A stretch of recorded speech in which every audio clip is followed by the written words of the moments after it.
Le prix MoveJ. Pour le grand public, il ne signifie pas grand-chose, mais pour Noémie Ognot, c'est une reconnaissance et un encouragement. La jeune Varoise vient de créer un jeu de société pas tout à fait comme les autres, puisqu'il s'adresse aux enfants souffrant de déficience mentale. La spécificité de notre jeu, c'est qu'on propose deux types de questions. On va avoir des questions ouvertes et des questions fermées pour les enfants verbaux et non verbaux. Donc ça, c'est spécifique aussi, par exemple, des enfants autistes. Un exemple de question, regarde le dessin, est-ce qu'on a le droit de faire ça? Et pour chaque question, vous allez avoir un outil pédagogique qui est destiné en général à l'aidant pour lui permettre de développer chaque question et de trouver des nouvelles activités liées à chaque question. C'est dans cet atelier improvisé que les prototypes ont été réalisés.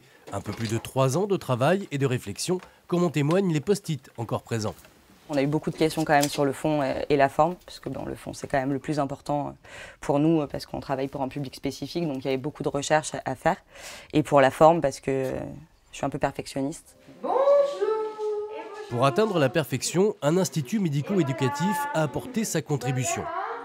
Un jeu, un super jeu. Durant des semaines, Thomas et Robinson ont testé le jeu avec Lauriane, leur éducatrice. Prochaine question, si Robinson y répond juste, il a le savon. Le savon, super mon grand. En répondant aux questions, Thomas et Robinson gagnent des objets qu'ils doivent replacer dans les pièces de l'appartement.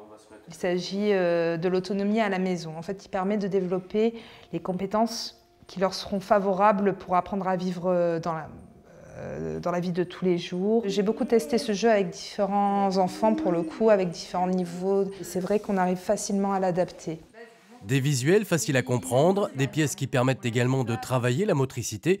Grâce à une cagnotte en ligne et une levée de fonds de 80 000 €, le jeu Super Co quotidien est désormais commercialisé. À toi Robinson.